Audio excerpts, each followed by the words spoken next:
நேற்று செய்தியாளர்களை சந்தித்த திருமாவளவன், வேங்கை வயல் ஊருக்குள்ளே யாருமே போகக்கூடாது என்கிற கெடுபிடி வேங்கை வயலில் நிலவுகிறது. இது ஜனநாயக உரிமையை பறிக்கும் நடவடிக்கையாக உள்ளது. தங்கள் மீதே வழக்கு போடப்பட்ட அதிர்ச்சியில் மக்கள் குமுறிக் கொண்டு இருக்கிறார்கள். அவர்களை பார்ப்பதற்கு விசிக பல முயற்சிகளை மேற்கொண்டு வருகிறது. ஏற்கனவே உள்ளே சென்றவர்களை கைது செய்து மாலையில் விடுவித்துள்ளனர். தற்போது வழக்கறிஞரையும் தடுத்திருப்பது அதிர்ச்சி அளிக்கிறது.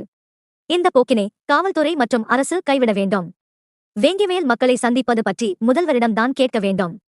இந்த பிரச்சனையில் காவல்துறை பதிவு செய்திருக்கக்கூடிய குற்றப்பத்திரிகை கடுமையான விமர்சனத்திற்கு உள்ளாகியுள்ள சூழலில், அனைத்து எதிர்க்கட்சியினரும் விமர்சித்துள்ள சூழலில் தமிழக அரசு இதுகுறித்து மீளாய்வு செய்ய வேண்டும். இந்த குற்றப்பத்திரிகை தாக்கல் செய்திருப்பதன் வாயிலாக ஏற்பட போகும் பின் விளைவுகளை கருத்தில் கொண்டு மாற்று நிலைப்பாட்டை அரசு மேற்கொள்ள வேண்டும். தமிழக அரசை முன்வந்து இந்த வழக்கை சிபிஐ இடம் ஒப்படைக்க வேண்டும் என கேட்டிருக்கிறோம். எங்களது கோரிக்கையை முதல்வர் பரிசீலிப்பார் என நம்புகிறேன் என்று திருமாவளவன் தெரிவித்தார்.